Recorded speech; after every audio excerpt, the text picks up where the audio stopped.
Thank you sir. अब मैं विशिष्ट अतिथि परीक्षा नियंत्रक विनोबा भावे विश्वविद्यालय हजारीबाग डॉक्टर सुनील कुमार दुबे सर को आशीर्वचन के लिए मंच पर आमंत्रित करती हूँ।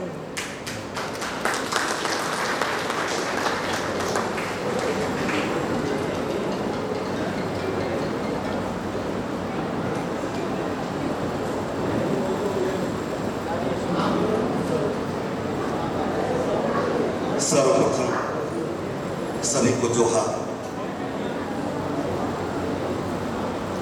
आज बुद्ध पूर्णिमा है, बुद्ध जयंती है और गौतम बुद्ध शिक्षक प्रशिक्षण महाविद्यालय का स्थापना दिवस सहवार्षिक उत्सव है। इस अद्भुत संयोजन पर मैं आप सबों का इस मंच से हार्दिक अभिनंदन करता हूं।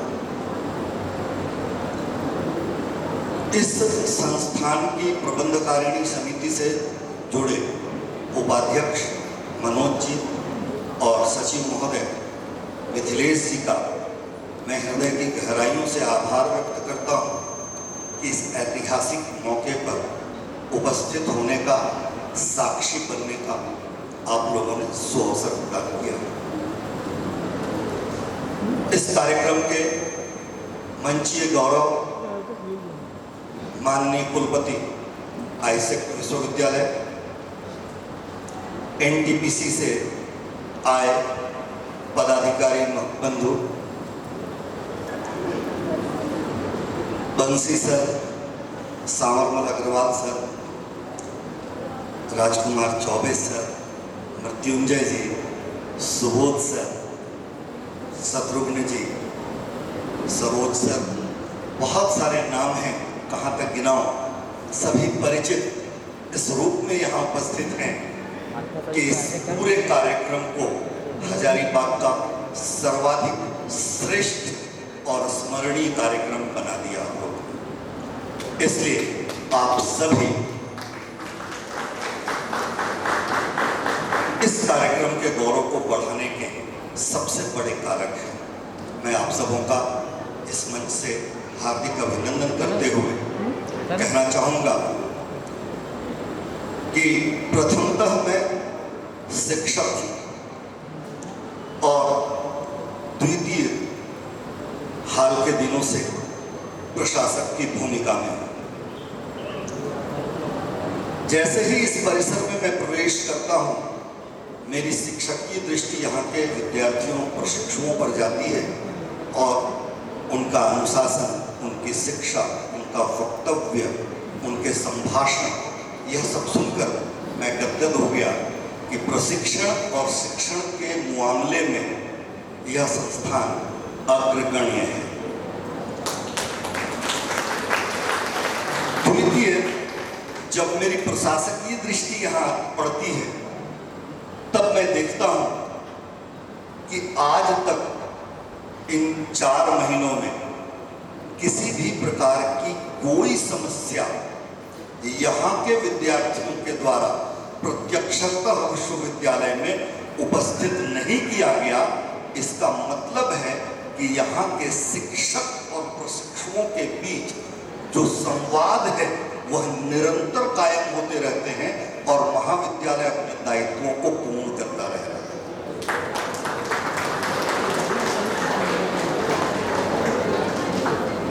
और जब मैं देखता हूं तो प्रशासकीय दृष्टि से, अनुशासन की दृष्टि से और शिक्षण की दृष्टि से इन 3 प्रकार के पुष्प गुच्छों का यह जो स्तवक है, गुलदस्ता है, वह अद्भुत है और हजारीबाग शहर के लिए गौरव की बात है।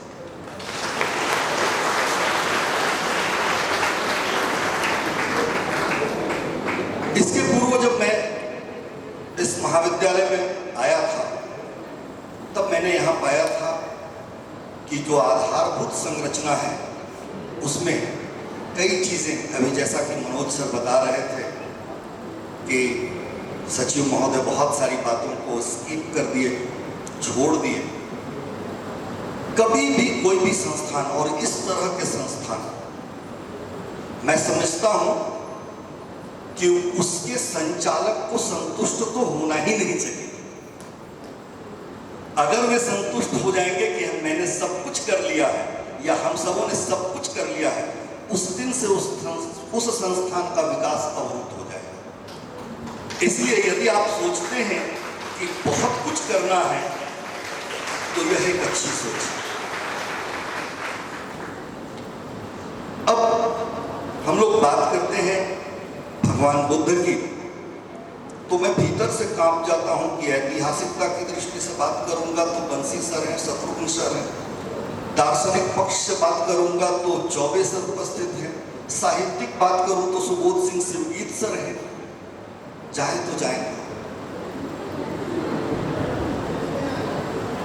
स्थिति बहुत विकट है, फिर भी मैं साहस करके दो चार बातें रखना चाहूंगा, क्योंकि भगवान बुद्ध का एक नाम सिद्धार्थ है और संयोगवश मेरा भी एक नाम सिद्धार्थ है।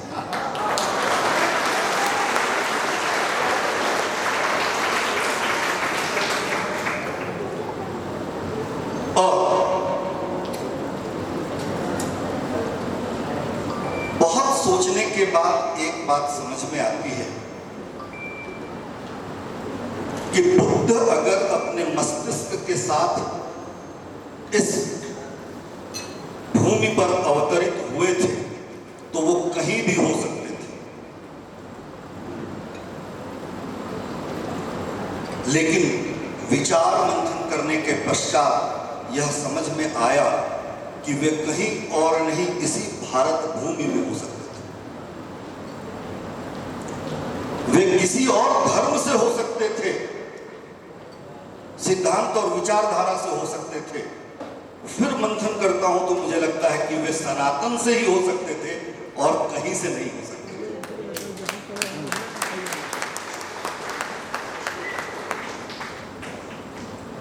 बहुत सारे वृक्ष हैं,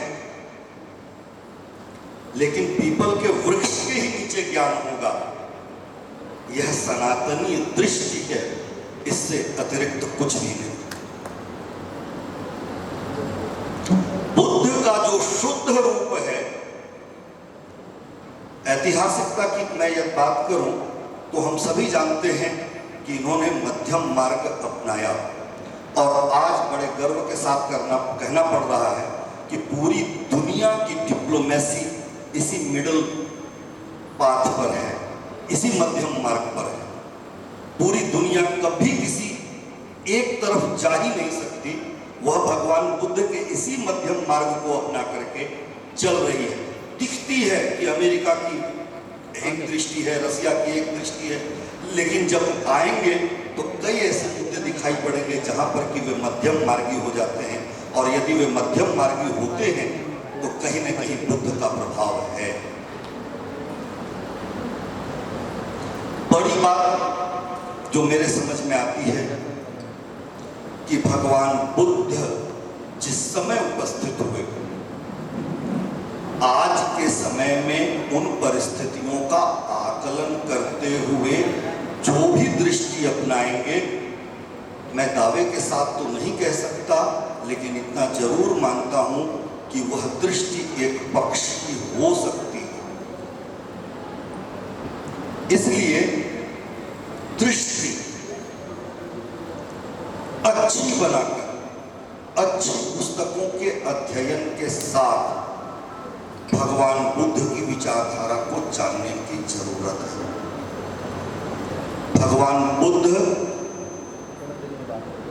जिस परिस्थिति में उत्पन्न हुए और जिस प्रकार भगवान बुद्ध के अनुयायियों को शैव दर्शन से जोड़ा जा रहा था, तो बुद्ध कहीं भी विष्णु के अवतार नहीं ठहरते, क्योंकि अगर पढ़ेंगे तो हम सभी जानेंगे कि बौद्ध धर्म के जो हीनयान, महायान और वज्रयानी शाखाएं जो चल रही थी, तो उसको शंकराचार्य ने शंकर से जोड़ने की कितनी कोशिश की, लेकिन अंततः ठहरते हैं विष्णु के अवतार। इसका पूरा कारण या इसका मुकम्मल कारण मुझे समझ में आता है कि भगवान विष्णु के अवतार बनने में बुद्ध की अपनी दृष्टि, बौद्धों का अपना चलन और भारतीय संस्कृति का अपना प्रभाव रहा, और आज बुद्ध और बौद्ध दोनों एक में हो गए हैं भारतीय संस्कृति और सनातनता के साथ। अब हम और आप चाह करके भी इनको विलग नहीं कर सकते, यह मैं मानता हूं।